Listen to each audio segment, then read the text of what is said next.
Hello students, आपको BSc second year में एक नया चैप्टर आज इंट्रोड्यूस कर रहे हैं, linear partial differential equation with constant coefficients. ठीक है, ये आपके पेपर का 13th चैप्टर है। इसका पहला लेक्चर आप आज देख रहे हैं। तो इसमें अभी तक जो आप पढ़ रहे थे वो था partial differential equation of first order था। वो ये क्या है? Linear partial differential of equation with constant coefficient. तो यहाँ पे जो इक्वेशन आएगा उसका जो कोफिशिएंट होगा वो आपका कांस्टेंट होगा। इसके पहले आप ऑर्डिनरी डिफरेंशियल इक्वेशन भी पढ़ चुके हैं, वहाँ पर भी उसका नाम था linear differential equation with constant coefficient. यहाँ पे क्या आ गया? एक पार्शियल आ गया ना। तो ये पार्शियल वो ऑर्डिनरी था।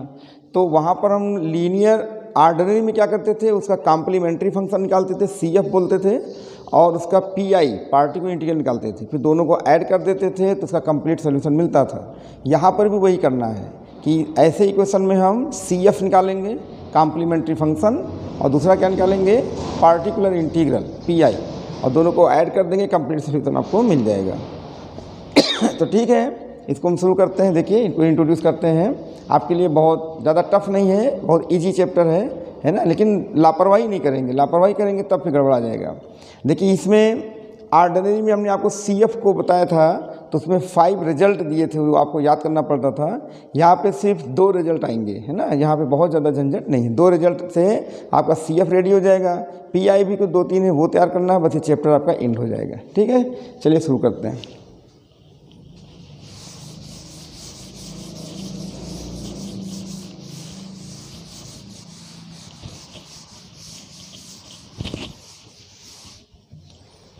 देखिए, लीनियर पार्शियल डिफरेंशियल इक्वेशन में हम 2 पार्ट बताएंगे।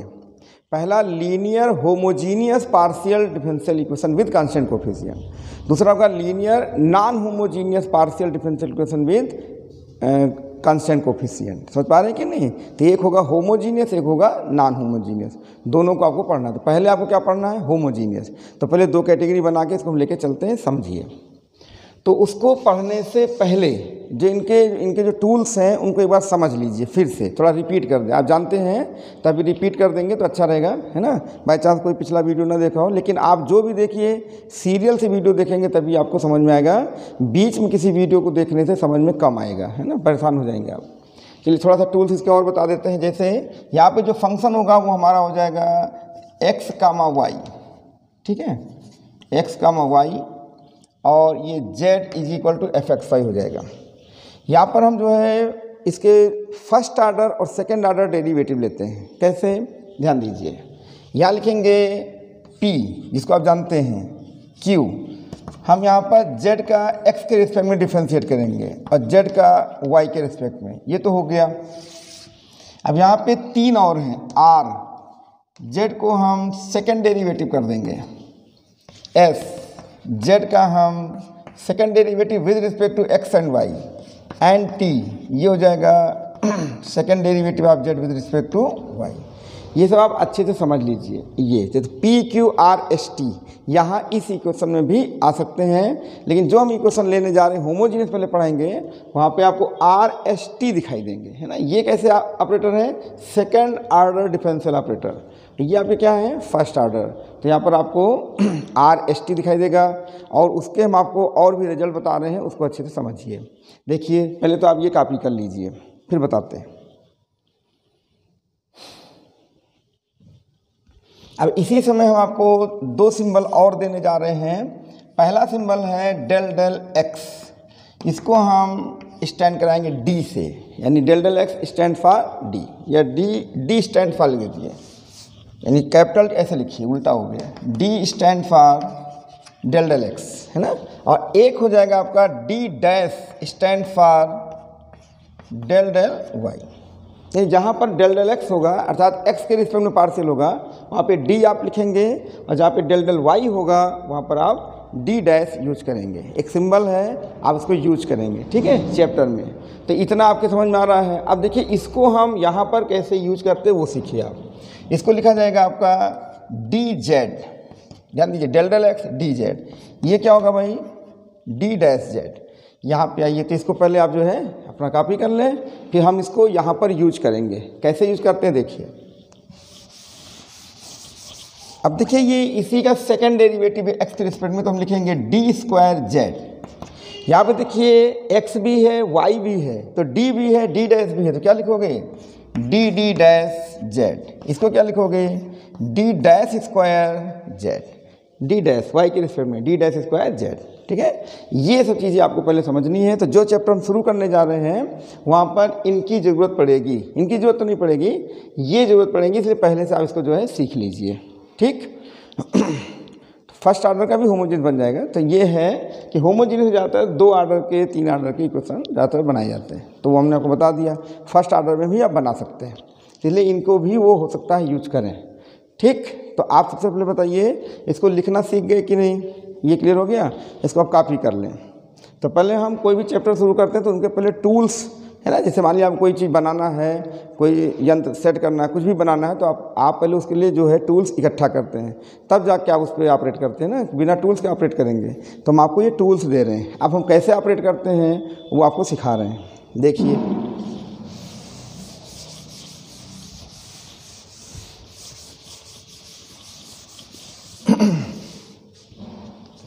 तो अभी हमने बताया कि जो चैप्टर आपका ये शुरू हो रहा है ये 2 ब्रांच में जाएगा, होमोजीनियस एंड नॉन होमोजीनियस। तो हम यहाँ पे लिख देते हैं linear partial differential equation with constant coefficient. ठीक है, और इसकी हम 2 ब्रांच ले लेते हैं। एक हो जाएगी लीनियर होमोजीनियस, और यही लिख देते हैं partial differential equation with constant coefficient. ठीक है, ये ध्यान रखना। यहाँ पे जो दूसरी जो ब्रांच होगी वो क्या कहलाएगी आपकी लीनियर, इसको सब आप अच्छे से समझिएगा, homogeneous non homogeneous partial differential equation with constant coefficient. ठीक है, ये है। अब 2 चीज़ें आपको ये समझनी है। तो होमोजीनियस कैसे बनेगा, नॉन होमोजीनियस तो आपको बता भी चुके हैं, लेकिन यहाँ पर कैसे बनेगा वो आपको समझा देंगे। ठीक है, तो इसके लिए आप ऐसा मत होइएगा। तो हम सबसे पहले क्या स्टार्ट करेंगे, फर्स्ट ये स्टार्ट होगा, फिर सेकेंडली ये स्टार्ट होगा, फिर आपका चैप्टर एंड हो जाएगा। बढ़िया से पढ़िए, आपको इंटरेस्टिंग लगेगा, टफ है ही नहीं, बिल्कुल यानी एकदम इजी कर देंगे। ठीक है, तो चलिए इसको कॉपी कर लीजिए। यानी अब आपके सामने पहले हमने ये दिमाग में बैठा दिया कि आपको पढ़ना क्या है, तो आपके दिमाग पहले से आ गया कि हम होमोजीनियस पढ़ेंगे और नॉन होमोजीनियस पढ़ेंगे। तो अभी हम पहले जो रूल लेंगे वो किसका होगा, होमोजीनियस का होगा। ठीक,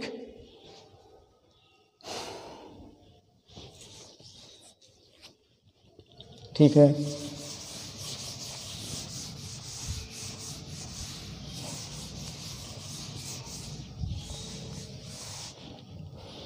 तो हम सबसे पहले शुरू करते हैं लीनियर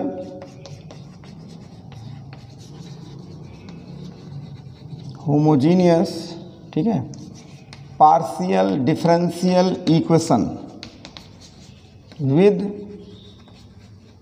कांस्टेंट कोफिशिएंट। ठीक है, हो गया कांस्टेंट कोफिशिएंट। इसमें जो इक्वेशन आएंगे वो किस तरह के आएंगे ये हम आपको बताते हैं। देखिए यहाँ पे ये हो जाएगा ऐसे, जैसे लिख देंगे हम लोग d पावर n, मतलब हो गया nth डेरिवेटिव, ऐसे लिखेंगे। d means del del x के रिस्पेक्ट में d और y के रिस्पेक्ट में d डैश, ऐसा यूज करेंगे। तो देखिए d पावर n हो गया, और प्लस यहाँ लिख दिया हमने a1, ठीक है, और d power n minus 1 into D dash, ऐसा कर लिया। फिर लिख दिया हमने a2 d power n minus 2 d dash square. अब आप देख रहे होंगे कि इसमें कैसे चल रहा है। यहाँ पर d पे पावर पूरी कितनी थी, n थी, यहाँ पे 1 कम हो गई तो इसको मिल गई, यहाँ पे 2 कम हो गई 2 इसको मिल गई। ऐसे ही आप चाहें तो एक टर्म और लिख लें, कोई वैसे ज़रूरत नहीं है, लिख दो a3 d power n minus 3 d dash cube and so on. Last में बताइए क्या लिखना चाहेंगे। लास्ट में आप लिखेंगे कि ये देखिए पूरा पूरा पावर किसके पास था, n के पास। यहाँ पर पूरा पावर किसके पास होगा, यहाँ पर हो जाएगा ये d के पास था, अब हो जाएगा an, और ये पूरा पावर निकल जाएगा तो हो जाएगा d डैश पावर n। ये आपका बन जाएगा इतना, ठीक है। और इनटू ये हो जाएगा आपका z is equal to the function of x and y। ये एक होमोजीनियस इक्वेशन है। क्यों? क्योंकि होमोजीनियस में जो टर्म्स होते हैं, ईच टर्म यानी प्रत्येक पद की जो घात है, डिग्री है, वो क्या होनी चाहिए, सेम होनी चाहिए। इसकी डिग्री कितनी है, n। इसकी डिग्री दोनों मिलाकर n-1 प्लस 1 n, इसका दोनों को मिलाकर n, दोनों को मिला के n। तो बताइए प्रत्येक पद की घात यानी कि degree of each term is n, that is same, therefore this is called a homogeneous differential equation. ठीक है, z function of x and y। बात समझ पा रहे हैं कि नहीं? तो यहाँ पे जो है z आपका डिपेंडेंट वेरिएबल है और x and y independent variable है। ये एक डिफरेंशियल इक्वेशन हो गया। तो वेयर यहाँ पे लिख देंगे where a1 a2 a3 and so on an are the constant. ठीक है, ये कांस्टेंट्स हैं। तो बताइए जो कोफिशिएंट है a1 a2 a3 and so on an, ये कोफिशिएंट्स क्या हैं, कांस्टेंट हैं। तो चैप्टर का नाम क्या रखा गया है, linear partial differential equation with constant coefficient. तो बताइए जैसा चैप्टर का नाम रखा गया वैसा आपको दिखने लगा कि नहीं, ये है। तो ये n डिग्री का एक जो है आपका होमोजीनियस डिफरेंशियल इक्वेशन आपका बन गया। ठीक है, इतना हो गया। अब इसके बाद इसमें जो है बात आती है इसके सोल्यूशन की। तो सबसे पहले इसका जो सेकंड मेंबर उसको हम जीरो कर देंगे और यहाँ पर इसका ऑक्सिलरी इक्वेशन लिखेंगे। अगर आपने अच्छे से लीनियर ऑर्डिनरी इक्वेशन पढ़ा होगा, है ना, ऑर्डिनरी लीनियर डिफरेंशियल इक्वेशन, तो वहाँ पर भी हम एक ऑक्सिलरी इक्वेशन निकालते थे, वहाँ डी रहता था। तो डी की जगह पे एम रखते थे। यहाँ पे दो लोग आ गए डी और डी डैश, तो यहाँ पे हम डी की जगह पे एम रखेंगे और डी डैश की जगह पे 1 रखेंगे। फिर एक ऑक्सिलरी इक्वेशन फॉर्म हो जाएगा, उसको सॉल्व करेंगे तो उसके रूट्स मिलेंगे। उन रूट्स के नेचर के हिसाब से यहाँ पर जो है इसका CF बनेगा। तो यहाँ पे रूट्स का नेचर बस 2 तरह का है, एक होगा नॉन रिपीटेड, एक होगा रिपीटेड, बस यही है। ठीक है, नॉन रिपीटेड और रिपीटेड, उसमें रूट्स कुछ भी आ सकता है, रियल नंबर आ सकता है, कॉम्प्लेक्स आ सकता है, इमेजिनरी, यानी कुछ भी आ सकता है। जो आए वहीं पर आप लिख देंगे और रिजल्ट बन जाएगा। ठीक है, तो पहले समझिए इसका जो है ये तो हो गया इज, अब इसके नीचे लिख देते हैं इज लीनियर, ठीक है, होमोजीनियस, बस वही ये है, homogeneous partial differential equation with constant coefficient. ये ध्यान रखिएगा। ठीक, इतना पहले आप कॉपी करें, फिर हम इसके सॉल्यूशन के बारे में बात करें।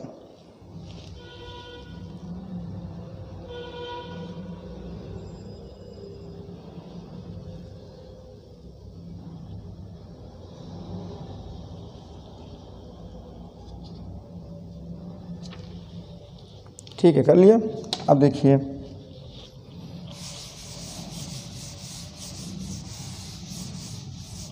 अब होगा क्या, इसका हम लोग ऑक्सिलरी इक्वेशन निकालेंगे, इस इक्वेशन का, है ना। तो सेकंड मेंबर ये जो है आपका 0 हो जाता है, लेकिन वो उतना आपको क्वेश्चन में नहीं करना है। ये 0 हो जाएगा तो इसका CF निकलेगा, PI सेकंड मेंबर से निकलेगा। चलो कोई दिक्कत नहीं, लिखा रहने दीजिए। ये तो ऑक्सिलरी इक्वेशन इसका निकालेंगे, ऑक्सिलरी इक्वेशन, इसको आप शॉर्ट में क्या लिखेंगे, AE, है ना। यहाँ पे क्या होगा, putting D is equal to M and D dash is equal to 1।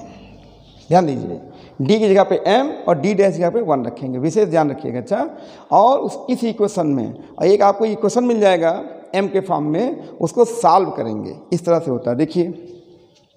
तो यहाँ पे क्या हो जाएगा, m power n plus a1 m power n-1, फिर ये क्या हो जाएगा आपका 1 D डैश, फिर हो जाएगा a2 m power n-2 into 1 square. देखिए जानबूझ के लिख रहे हैं कि आपको लगे कि हमने D डैश की जगह पे 1 रखा है, के लिए शो कर रहे हैं बस।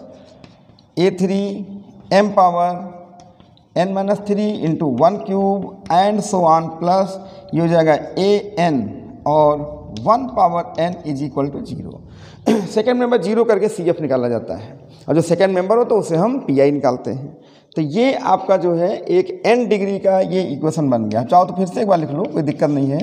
A1 m power n minus 1 plus A2 m power n minus 2, ऐसे A3 m power n minus 3 and so on plus an is equal to 0। ये एक n डिग्री का इक्वेशन बन गया।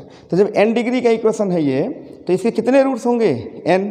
अब n में डिस्टिंक्ट रूट्स भी हो सकते हैं, इक्वल रूट्स भी हो सकते हैं, मतलब रिपीटेड भी हो सकते हैं, नॉन रिपीटेड भी हो सकते हैं, ठीक है।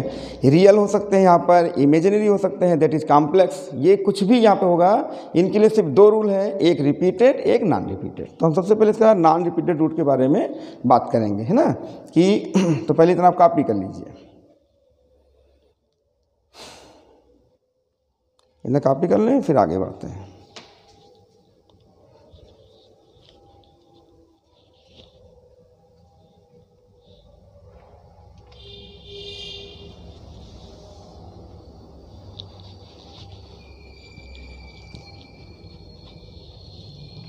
ठीक है,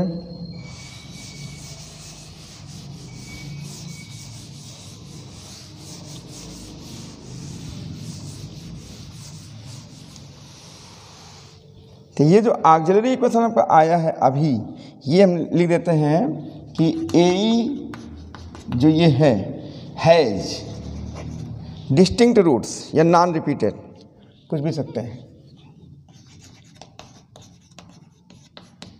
डिस्टिंक्ट जिसको आप लिख सकते हैं non repeated, non repeated roots, ठीक है, से M1 M2 M3 and so on Mn। मान लिया ये रूट्स जो है वो M1 M2 M3 and so on Mn है, तो इसका आपको जो है CF लिखना होगा, है ना, कॉम्प्लीमेंट्री फंक्शन। तो क्या कहते हैं,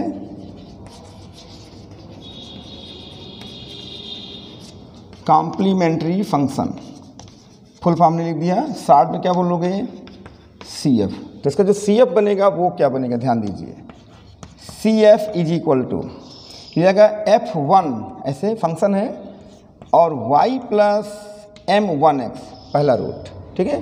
फिर दूसरा लेंगे F2 y प्लस M2x, फिर ऐसे F3 y plus M3x and so on plus Fn y plus Mnx, ये बन जाएगा। तो रूट्स को कैसे सेट करना है वो आपको हमने बता दिया, ठीक है। F1 F2 सब आर्बिट्री फंक्शन है, F1 M1 M2 M3 ऐसे सेट कर दीजिए, बस ये CF हो गया आपका, ठीक है। एक तो सोल्यूशन का एक पोर्शन आपको मालूम हो जाएगा, कब, जब रूट्स कैसे हों, नॉन रिपीटेड, है ना, या डिस्टिंक्ट।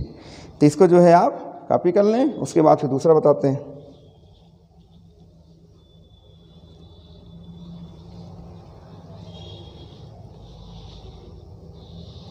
ठीक है, बस बहुत टफ नहीं है, अभी देखना बहुत इजी क्वेश्चन है। तो यहाँ पे लिख सकते हैं, नाउ इफ ए हैज, अब यहाँ पे हम जो है डिस्टिंक्ट रूट्स ना लिख के बल्कि इक्वल रूट रख देंगे, हैज इक्वल रूट्स, सेम। तो इसका कॉम्प्लीमेंट्री फंक्शन क्या होगा, तो पहले से मान लीजिए इक्वेशन आपका बना, तो अगर वो इक्वल रूट है, मान लीजिए 2 बार रिपीट कर रहा है, 3 बार रिपीट कर रहा है, तो 2 बार होगा तो होल स्क्वायर बनेगा, कि 3 बार कर रहा है तो होल क्यूब बनेगा, r बार कर रहा है तो होल पावर r बनेगा। तो ये इक्वेशन इस तरह से कुछ बनाएगा, जैसे कैसे, d minus M D dash power r into Z is equal to 0, ऐसा बनाएगा। तो अगर हम d की जगह पे m रखेंगे और ये जो है d डैश है, तो आपको ये कितने रूट बता देगा, यहाँ पे m ना लिखिए, है ना, कुछ थोड़ा चेंज कर देते हैं। जैसे मान लीजिए अल्फ़ा है, कुछ भी लिख दिया, अल्फ़ा d डैश ये होल पावर r, ऐसा बना देंगे तो ये क्या बनेगा,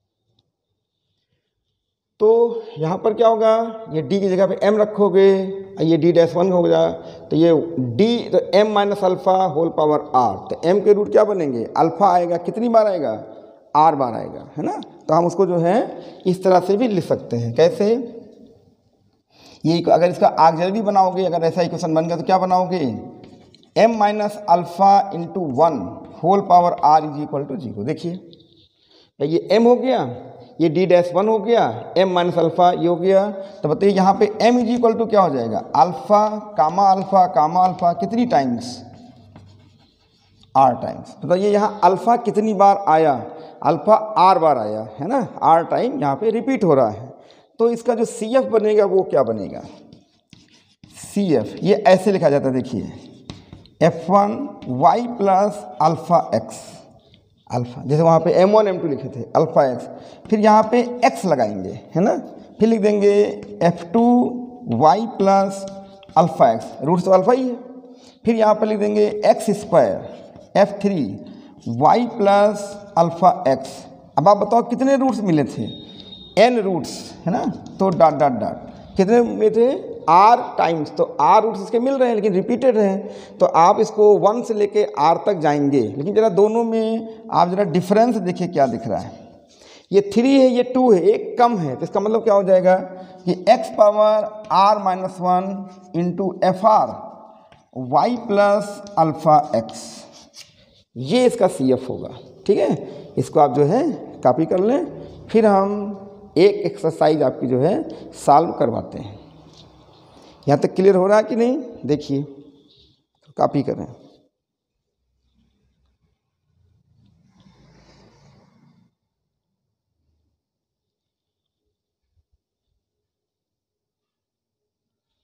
ठीक है,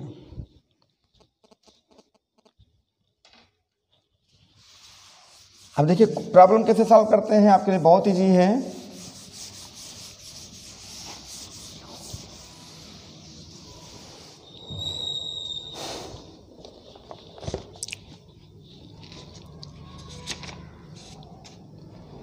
जैसे इन्होंने दिया एक प्रॉब्लम, सॉल्व द फॉलोइंग, है ना, सॉल्व टू सॉल्व,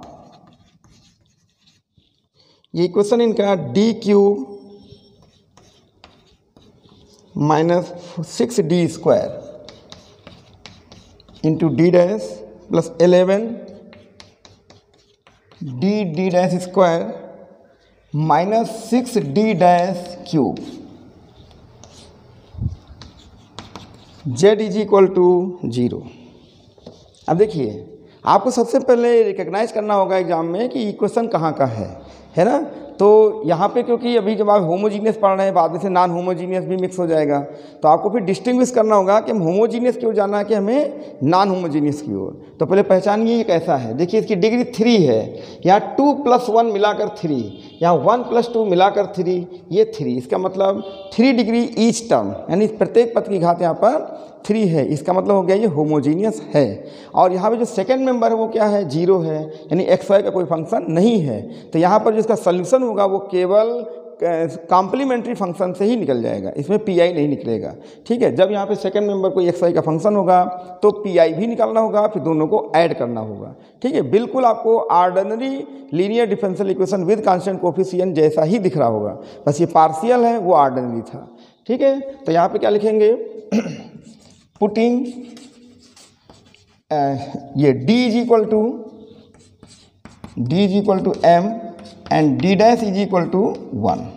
ठीक, इन इक्वेशन नंबर 1 ऐसे लिख दो, 1 हो गया। तो इसका जो ऑक्सिलरी इक्वेशन होगा वो क्या होगा, ये हो जाएगा m³ minus 6m square into 1, समझ रहे होंगे 11m और माइनस 6 इज इक्वल टू 0। आगे समझ में, और d डैश यहाँ पे 1 हो गया, हमने 1 नहीं लिखा। ठीक है, अब आपको इसे जो है सॉल्व करना है। हाँ, ये आपका रिमाइंडर थ्योरम स्ट्रांग होना चाहिए, जो फैक्टर है ये तो आप क्लास 9th में पढ़े हैं, ये आपको स्ट्रांग होना चाहिए, तभी जो कि ये लग पाएगा। तो देखिए आपको 6 के जो है फैक्टर करके देखिए, तो सबसे पहले 1 को यहाँ पे ला के रखेंगे। जैसे हम आपको थोड़ा सा एक जानकारी दे दें, बहुत ही लोअर क्लास की 9th की है, लेकिन थोड़ी जानकारी हम सोचते हैं आपको दे ही देते हैं, है ना। वैसे तो जानते सभी हैं, हो सकता है आप ना जानते हो तो जान लीजिए। ये जो 6 है इसका हम लोग प्राइम फैक्टर करते हैं। तो प्राइम फैक्टर मतलब अभाज्य गुणनखंड। 1 2 3 बताओ, 2 3 1 सब क्या है, ये सब प्राइम है। तो 2 3 सब प्राइम है, ठीक है, ये अभाज्य है। तो 1 तो सबका फैक्टर होगा। तो यहाँ पर जो पॉसिबल जो है फैक्टर्स वो कौन हो सकते हैं बताइए। पॉसिबल फैक्टर्स यहीं से हम लोग क्लियर कर लेते हैं। कैसे, ये m ± 1, m ± 2 और m ± 3 थोड़ा सा चर्चा कर दे रहे हैं, है ना। अब देखिए यहाँ पे टोटल हमारे पास 6 फैक्टर्स हैं। इस 6 में 3 फैक्टर्स यहाँ से पॉसिबल हैं, ठीक है। तो इन्हीं में से कोई रखना है।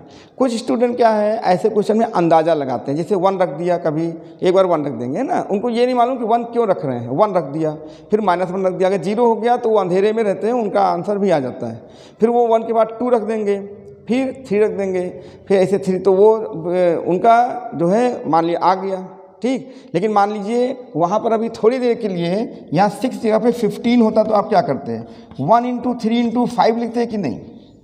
1 × 3 × 5 रखते, तो पहले आप 1 रखते, फिर -1 रखते, अगर 0 नहीं हुआ तो फिर आप जो 2 ना रखते, फिर क्या रखते, 3 या -3, 5 या -5। लेकिन जिनको जानकारी सही नहीं है तो जान दो क्या रखेंगे, 1 रखेंगे, फिर -1 रखेंगे, अगर फेल हो गया तो 2 रख देंगे। अब उनको जानकारी नहीं है, 2 पे आजमाएंगे, 2 पे -2 पे आजमाएंगे। किसकी बात कर रहे हैं, 15 के लिए। और उसके बाद वो भी नहीं होगा तो फिर 3 रखेंगे, पता नहीं हो सकता 3 आ ही जाए क्योंकि 3 उसमें आ रहा है। और जब 3 फेल हुआ तो 4 रखेंगे, जबकि 4 नहीं रखना है, 5 पे जाना। लेकिन ये ऐसे करते हैं। तो आपको जो है, चूँकि आप BSc लेवल के स्टूडेंट हैं, तो आपको सही जानकारी होनी चाहिए कि ये पॉसिबल फैक्टर्स हैं, इन्हीं में से आप कोई ना कोई यूज करेंगे। तो इन्हीं 6 में से कोई ना कोई एक जरूर ऐसा होगा जो इसको सेटिस्फाई करेगा, इसका फैक्टर होगा, ठीक है। ये हमने आपको एक एक्स्ट्रा जानकारी दे दी, ठीक है। अच्छा, तो चलिए इसको हम यहाँ से हटा देते हैं। अब यहाँ आइए, देखिए हम यहाँ पर सबसे पहले m - 1 = 0 इम्प्लाइज दैट m = 1। थोड़ा रफ भी कर लिया करो ना, ज़्यादा वो नहीं करना। जैसे हमने थोड़ा सा अंदाज लेके 11 1 12 हम आपको बताते रहे, माइंड में चलता रहा कि ये 12 - 12 बन जाएगा, तो हमने सेट कर लिया। तो आप रफ काम कर सकते हैं इसमें।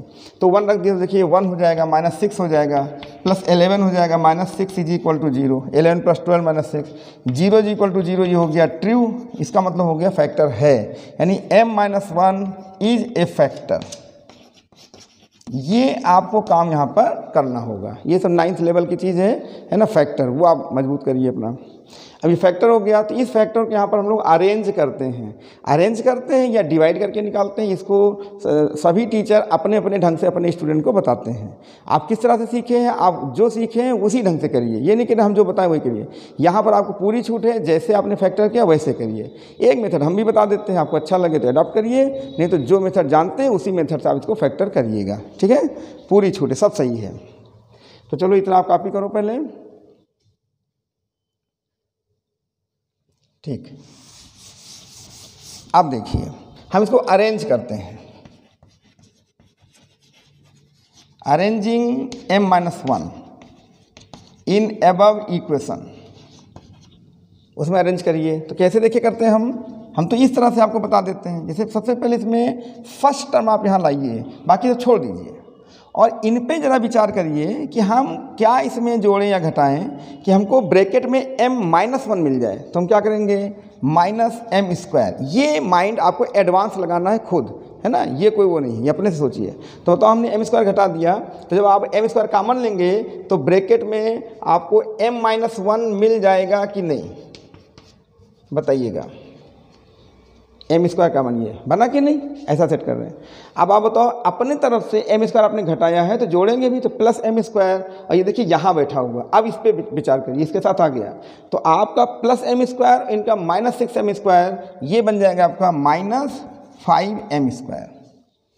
देखो सही है, सब बैलेंस है। देखिए 5 1 6 बन रहा है। अब आपको यहाँ से देखना विद साइन, चिन्ह सहित, -5m² में कैसे क्या जोड़ें या घटाएं कि ब्रैकेट में कॉमन लेने पर m - 1 आ जाए।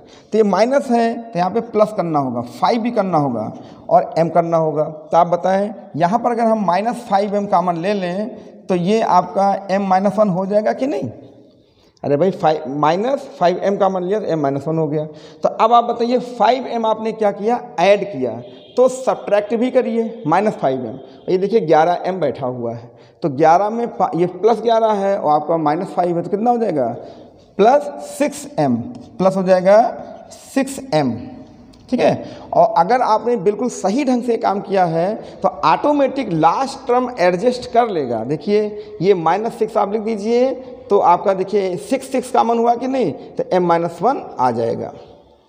अब ऐसे ये तो हम अपने स्टूडेंट को बताते हैं, अब आपके टीचर ने कैसे समझाया वो आप जानिए, है ना। तो बताइए यहाँ पर हमने 6 कॉमन लिया तो क्या बन गया, m-1 = 0। अब बताओ m-1 ग्रुप कॉमन हो गया कि नहीं, इसको निकाल लीजिए। तो m-1 ये हो जाएगा m² - 5m और +6 = 0। अब आपका 3 × 2 6 और 3 + 2 5, ठीक है। इस तरह से ये फैक्टर अभी और हो रहा है, ये कर लीजिए। तो ये सब 9th लेवल की चीज़ है, लेकिन अगर आपको हो गई दिक्कत तो परेशान हो जाओगे। -2m - 3m +6 = 0, तो क्या लिख देंगे m-1, यहाँ पे m common, m-2 - 3 common, m-2 = 0, तो हो जाएगा m-1, m-2 और m-3 = 0। तो रूट्स हो जाएंगे 1, 2, 3। तो ये क्या है साहब, नॉन रिपीटेड हैं या सभी डिस्टिंक्ट हैं, ठीक है। आपको यहाँ पे रूट्स में कुछ भी मिल सकता है, रिपीटेड, नॉन रिपीटेड, या दोनों मिल जाएंगे, रिपीटेड नॉन में दोनों मिक्स हो जाएंगे। उसके साथ इमेजिनरी क्वांटिटी भी आ सकती है, नहीं बहुत कुछ इसमें जो है कॉम्प्लेक्स नंबर आ सकता है। जो भी आएगा वो समझिए आपका m1, m2, m3 ही है सब, है ना। तो बहुत इजी है, ये ऑर्डिनरी से ज़्यादा इजी है। तो बताइए आपको रूट्स मिल गए, बस रूट्स मिलने के बाद सीधा आप कॉम्प्लीमेंट्री फंक्शन लिख देंगे, वही इसका सोल्यूशन हो जाएगा। इसको कॉपी कर लीजिए आप लोग,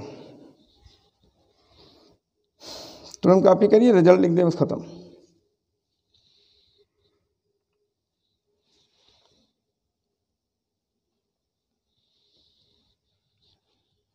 ठीक है, तो इस क्वेश्चन से आपको आइडिया मिल गया होगा कि हमें क्या करना है। तो आप अपने बुक में पहली एक्सरसाइज आराम से लगा सकते हैं, कोई दिक्कत नहीं आएगी।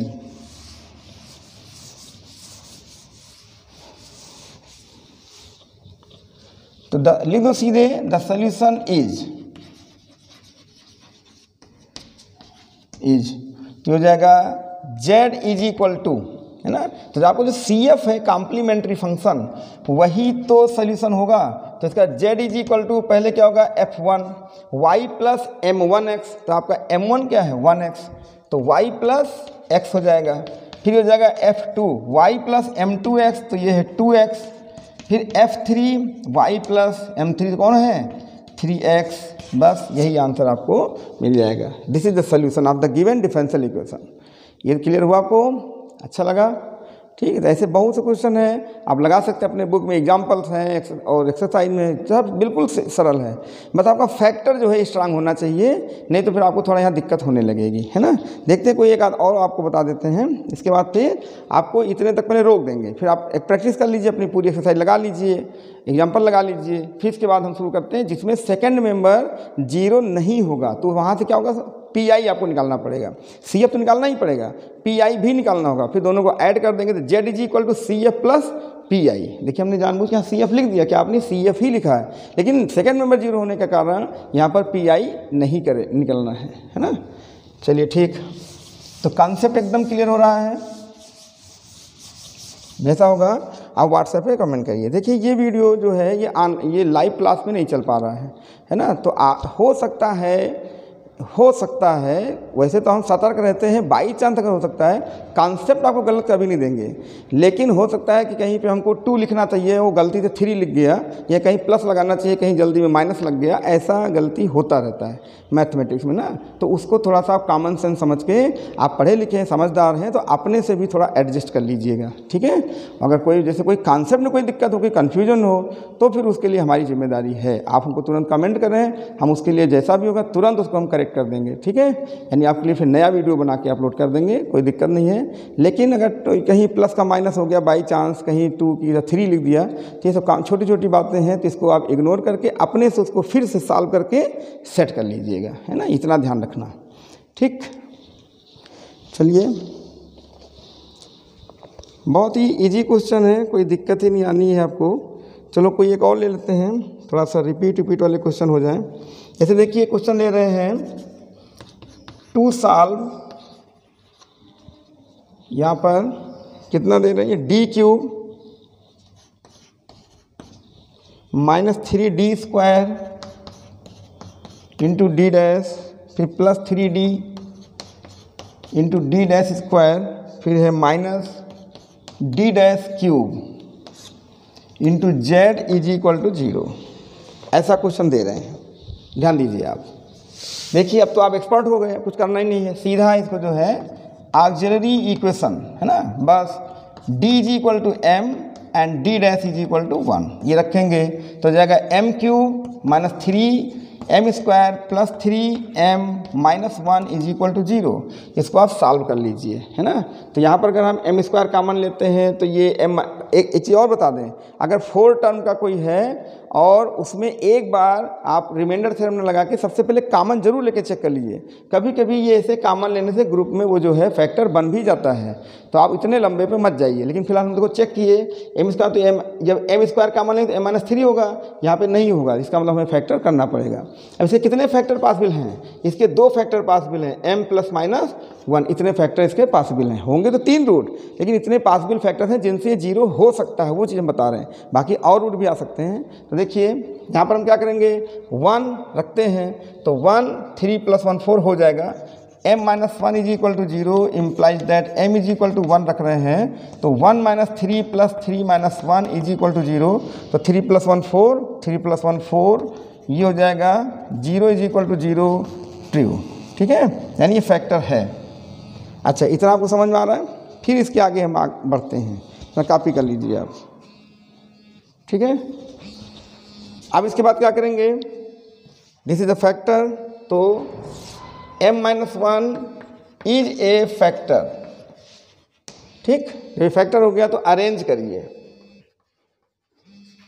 अरेंज, तो अरेंजिंग m माइनस 1 कर दीजिए, बताया था अभी, m cube minus 3m square plus 3m minus 1 is equal to 0, ये बन जाएगा।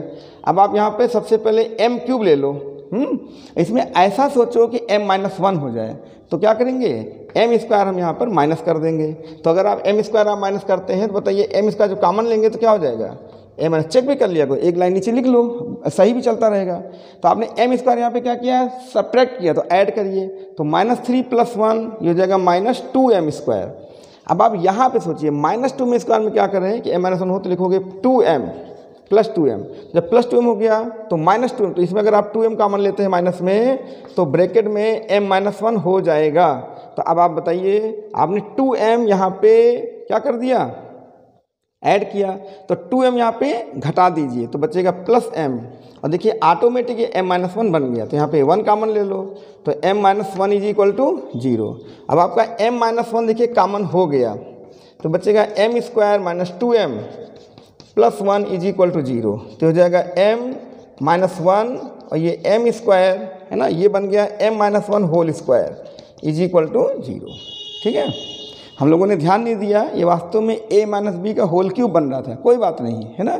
यहाँ से देखिए तो ये कितना हो जाएगा, ये आ जाएगा m माइनस 1 का whole cube is equal to 0, तो m is equal to 1 comma 1 comma 1, बताइए 3 बार आ गया कि नहीं, तो रिपीटेड 3 टाइम्स, ये रिपीटेड रूट है, इसका CF चेंज हो जाएगा बस।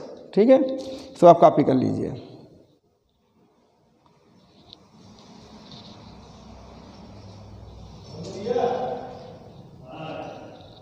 इसको कॉपी करिए,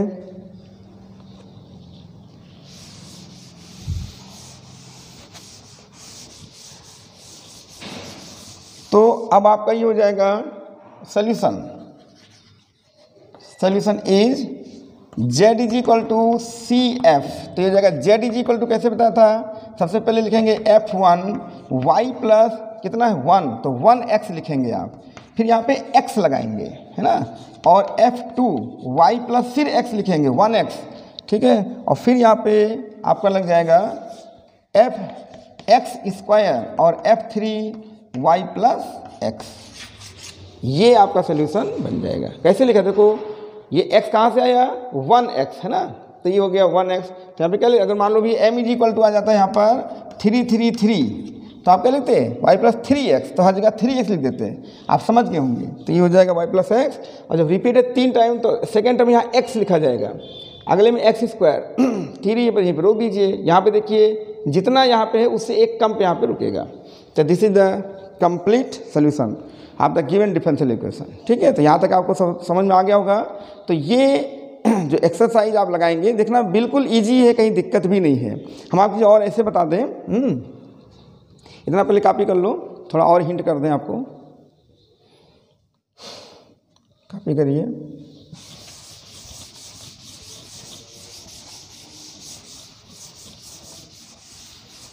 अब थोड़ा हम आपको CF लिखने का तरीका बता दे रहे हैं, है ना। जैसे मान लीजिए वो क्वेश्चन नहीं ले रहे हैं, ऐसे CF लिखने का बात कर रहे हैं। मान लीजिए आप कोई क्वेश्चन लगा रहे हैं और वहाँ पर आ जाएगा m इज इक्वल टू 3 आ गया, और आ गया 1 प्लस माइनस 3i, या कुछ भी लिख दो प्लस माइनस 2i, ऐसा कुछ आ गया। और ये 3 एक रूट आपका अलग से आया है। इस तरह से ये 2 रूट तो ये बता रहा है, 3 एक ये बता रहा है, यानी m इज इक्वल टू क्या हो गया 3 1 प्लस आई और 1 माइनस आई, या माइनस पहले लिख दो, उससे कोई फर्क नहीं पड़ता, कोई पहले कोई बाद में, इससे कोई दिक्कत नहीं। इतने रूट्स बनेंगे। तो देखिए इसको कैसे गिना जाएगा, 3 रूट्स हैं, तो जो प्लस माइनस आया है कॉम्प्लेक्स फॉर्म में, उसको हम प्लस और माइनस अलग अलग कर लेंगे। और जैसे इसका CF लिखने की बात आ गई है ना, तो CF कैसे लिखेंगे, देखिए ये हो जाएगा F1 और y प्लस 3x, कोई प्रकार का हेजिटेशन नहीं, F2 और y प्लस, अब आप ज़रा ध्यान दीजिएगा, यहाँ पे जैसे 3 था वैसे 1 माइनस आई है, तो क्या लिखोगे 1 माइनस आई इंटू एक्स, ऐसा लिखेंगे, आपके काम आ सकता है। और फिर क्या लिखोगे F3 और y प्लस 1 प्लस आई इंटू एक्स। हमारा ख्याल है कि आपको कन्फ्यूजन दूर हो गया होगा कि अगर कॉम्प्लेक्स फॉर्म में आ गया तो हम कैसे लिखेंगे, और कॉम्प्लेक्स जब भी आएगा तो पेयर में ही आएगा। ये भी आप जानते हैं थ्योरी ऑफ इक्वेशन कि अगर 1 प्लस आई आया है तो 1 माइनस आई जरूर आएगा, कॉन्जुगेट आता ही है ना, नहीं तो गलत हो जाएगा। तो बताइए हम उन दोनों क्या कर दिए, अलग अलग करके ये CF जो है वो बना दिए। ठीक है, तो इस तरह से आपको काम करना है।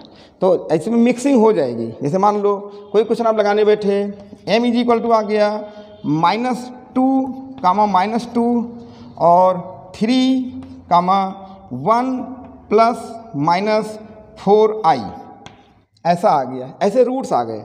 अब देखिए हमने जानबूझ के एक रूट रिपीटेड ले लिया, एक नॉन रिपीटेड ले लिया और एक कॉम्प्लेक्स में ले लिया। तो बताइए इसका CF क्या लिखोगे। इसका CF देखिए लिखना सीखिए, खाली एक ट्रेनिंग दे रहे हैं आपको। तो हो जाएगा F1 y माइनस 2x, फिर ये repeated x into F2 y minus 2x plus F3 y plus 3x plus F4, यहाँ पे एक प्लस ले लो एक माइनस, अलग अलग कर दो तुरंत। तो 1, तो ये हो जाएगा y plus 1 plus 1 plus 4i into x. ठीक है, और फिर एक हो जाएगा F5 और y plus 1 minus 4i into x. इसमें ये नहीं माने रखता है कि आपने पहले रिपीटेड लिखा बाद में नॉन रिपीटेड बाद में, इसमें कोई भी पहले कोई भी बाद में रख दो, ये सब आर्बिट्रेरी फंक्शंस होते हैं। तो बताइए, देखिए 2 रिपीटेड थे तो रिपीटेड का रूल लगा दिया, ये नॉन रिपीटेड था नॉन रिपीटेड लगा दिया, ये कॉम्प्लेक्स फॉर्म में था कॉम्प्लेक्स का ये लगा दिया। तो कॉम्प्लेक्स कोई नया कोई अलग रूल नहीं है। कॉम्प्लेक्स में जो पेयर में होगा एक प्लस का एक माइनस का 2 अलग लिख दीजिए, बस वो अपने आप बन जाएगा।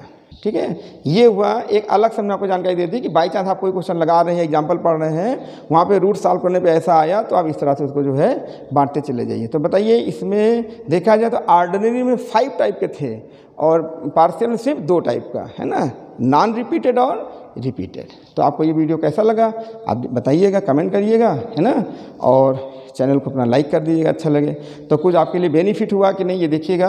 तो हम आज केवल इसमें क्या बताएं आपको कि हम जो है linear homogeneous partial differential equation with constant coefficient को कैसे सॉल्व करते हैं जब इसका second member that is RHS 0 दिया हो।